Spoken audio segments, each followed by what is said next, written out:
जब हम नंदा जी की तरह परमेश्वर के प्रति समर्पित होंगे, जब हमारे इतने भाव होंगे, तब वो परमात्मा देखना खड़े खड़े चमत्कार करेगा, खड़े खड़े चमत्कार। भगवान तो बिल्कुल तैयार खड़ा है हमारे लिए, लेकिन पुण्यात्मा हम उस योग्य नहीं है कि परमात्मा हमारे लिए वो अनहोनी जो है वो करे। तो ये मौका दिया आज हमें परमात्मा ने। अब हम सभी भाई बहन ध्यान से इस कथा को पढ़ेंगे और फिर इसका निष्कर्ष देखना पुण्यात्माओं, एंड में क्या निकलेगा। भगत नंदा नाई की कथा, पेज नंबर 81। नाई समुदाय में एक महान भगत नंदा जी हुए हैं।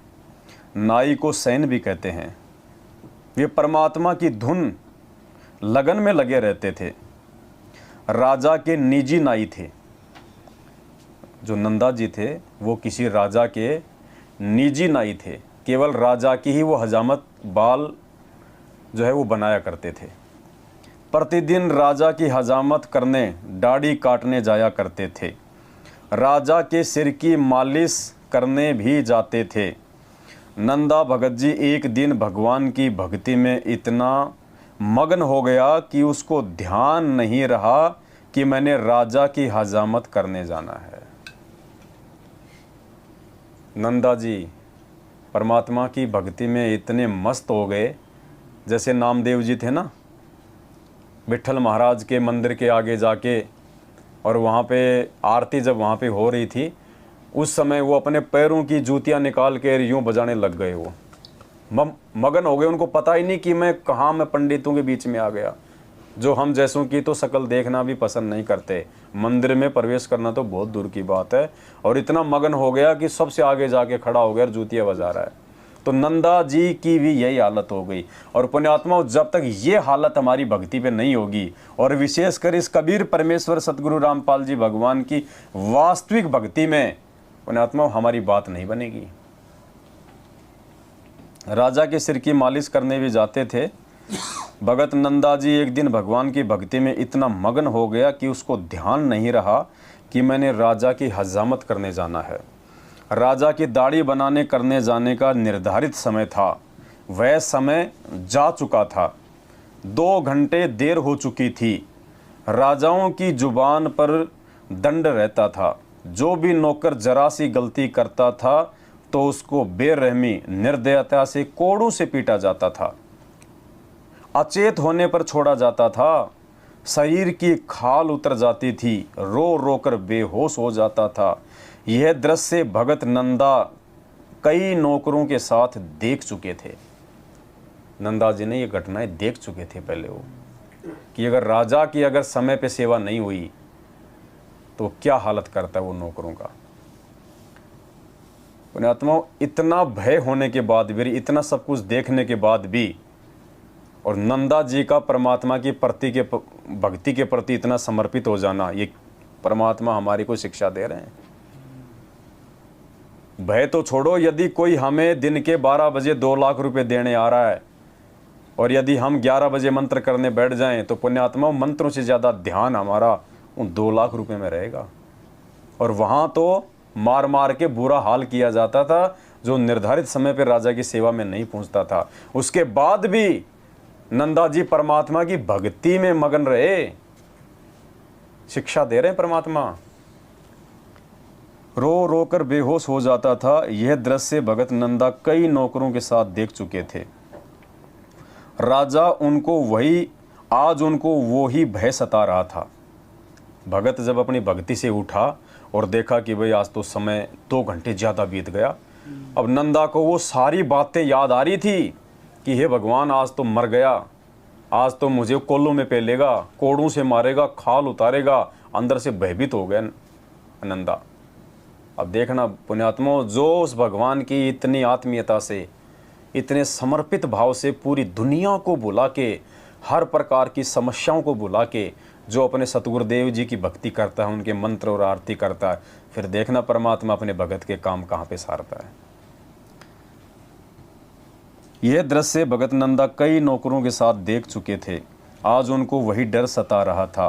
कांपते कांपते राजा के निवास पर पहुंचे। राजा के पैरों में गिरकर देर से आने की क्षमा याचना करने लगा। कहा कि माई बाप, आगे से कभी गलती नहीं करूँगा।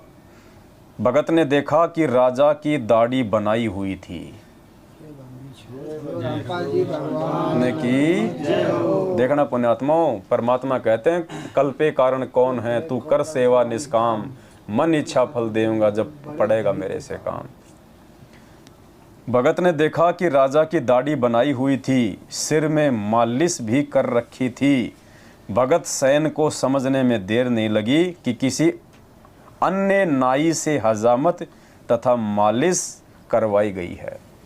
नंदा ने सोचा कि आज तो राजा ने किसी और नाई को बुला लिया और तेरी खैर नहीं। राजा ने पूछा कि हे हजामत करने वाले नाई, आप क्या कर रहे हो? जब वो उसके पैरों में लौट गया, माफ़ी मांग रहा, रो रहा, तो राजा ने कहा कि आप क्या कर रहे हो भाई, आप पागल हो गए हो क्या? भगत नंदा जी ने कहा, महाराज आज मुझे ध्यान नहीं रहा, मैं भूल गया, मैं आपके दाढ़ी बनाने के समय पे नहीं आया। जीवन में पहली वो अंतिम गलती है, कभी नहीं करूँगा। उसका विलाप सुनकर रानी तथा अन्य मंत्री भी आ गए।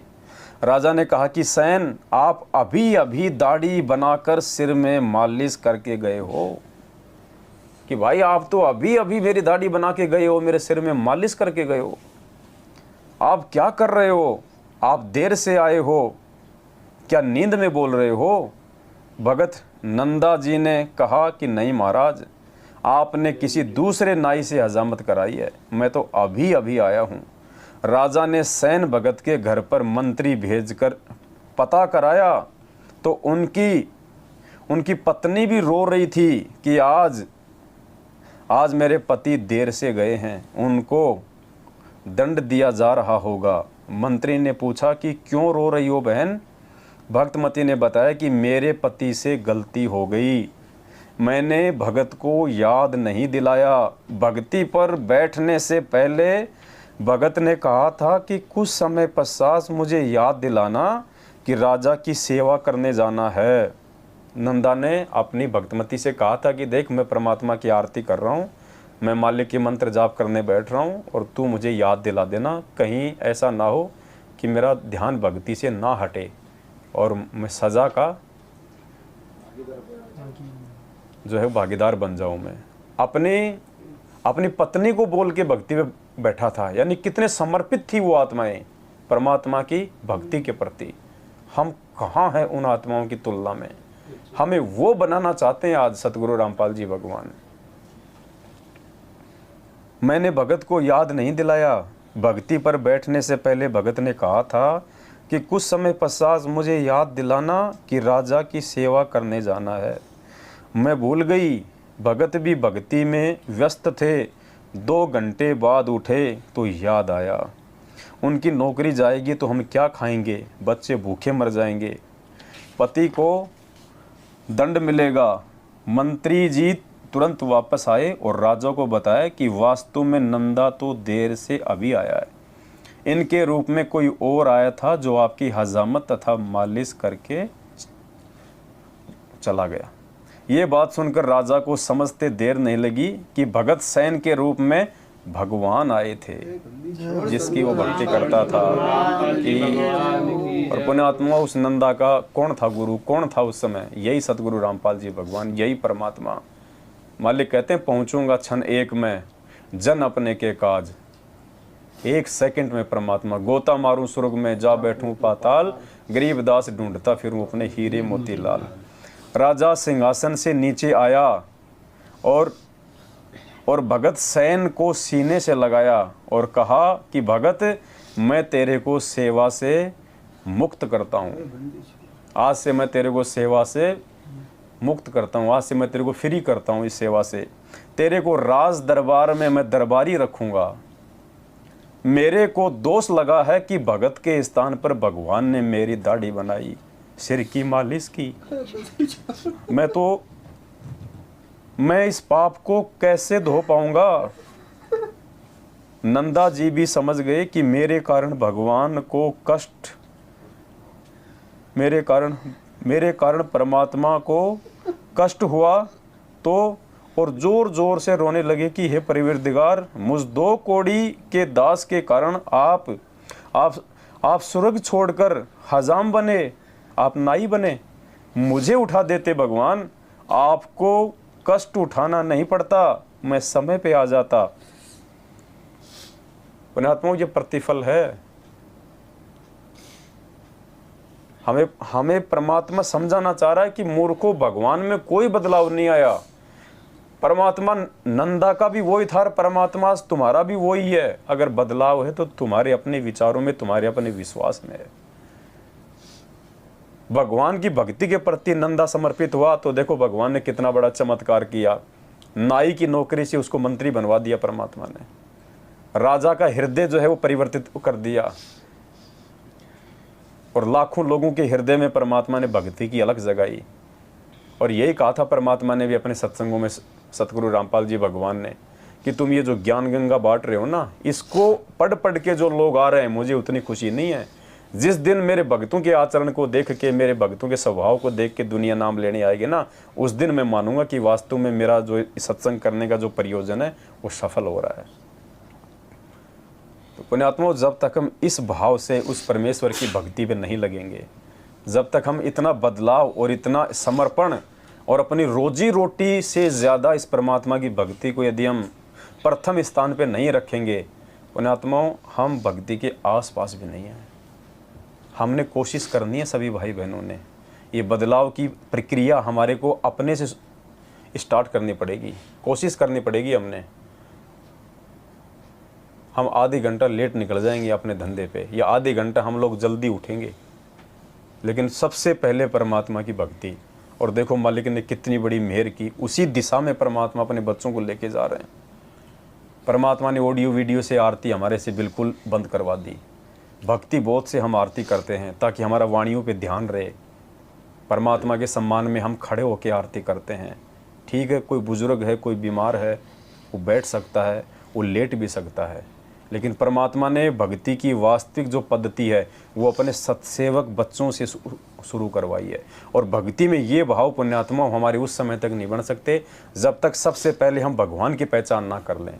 तो अभी तक तो 90% संगत सत्सेवकों को छोड़ के भगवान को ही नहीं पहचान पाई है। आँखों के सामने भगवान और दाढ़ी मूछ वाली फ़ोटो का प्रगट दिवस मनाने हम 14 जून को उन फर्जी आश्रमों में जा रहे हैं। हम भगवान के गाल पे तमाचा मार रहे हैं पुण्यात्माओं। इतने बड़े हम दोषी हो रहे हैं भगवान के। भगवान के सामने हम भगवान को ना पहचानने की हम नौटंकी कर रहे हैं। कागज के टुकड़े को भगवान और जिंदा को हम लोग जो है वो ठुकरा रहे हैं। पुण्यात्माओं, इससे बड़ा दोष नहीं हो सकता। इस दोष से मुक्त हो जाओ। समय है परमात्मा की जेल में रहते सहते। बाद में तो परमेश्वर, जब परमेश्वर वाला काम समय आने पे दिखाएगा दुनिया को, तो लूले, लंगड़े, अंधे, काणे, वो घोड़े, गधे सब जुड़ जाएंगे परमात्मा से, क्योंकि धरती पे कहीं उनको कोई अपनी आत्मरक्षा का कोई बचाव नहीं दिखाई देगा। तो मजबूरन उन्हें भगवान मानना पड़ेगा। लेकिन गुरुजी को भगवान मानना उनकी जेल में रहते सहते मानना है। असल में उनको परमात्मा मानना उनके जेल में रहते सहते मानना है। तो आज उनके जेल में रहते सहते यदि कोई वास्तव में उनको परमात्मा मान रहा है, उनकी भक्ति पे लगा हुआ है, तो पुण्यात्मा ये सत्सेवक भाई बहन हैं जिन्होंने अपने घरों से उस फोटो को बाहर कर दिया है, दाढ़ी मूछ वाली को, अपने दरबार से उस फोटो को बाहर कर दिया है, और आज अपने गुरु को ही अपना इष्ट मान के, अपना परमात्मा मान के, जो सत्संगों में परमात्मा ने सब कुछ साबित किया हुआ है। तो पुण्यात्मा ये सौभाग्य है। अगर इसी जन्म में सतलोक जाना, इसी जन्म में आपको साथ संगति से जुड़ना पड़ेगा। दुनिया में दूसरा कोई मंच है ही नहीं, और कोई तरीका भगवान ने छोड़ा ही नहीं। खुद जेल में जाके बैठ गया। मैनेजमेंट के कुकर्म आपके सामने हैं। ये शुद्धिकरण केवल साथ संगतियों में हो रहा और कहीं नहीं हो रहा। इस दुनिया में भगत बनने की प्रोसीजर केवल साथ संगतियों से शुरू है और दुनिया में कहीं नहीं है। तो हम सभी भाई बहनों की आप सभी से ये विनती है, ये प्रार्थना है, पुण्यात्माओं, समय रहते साथ संगतियों से जुड़ो। बहुत बड़ा मौका है, परमात्मा धरती पे है, और ये दाव यदि चूक गए तो पुण्यात्माओं दोबारा ये मौका नहीं मिलेगा।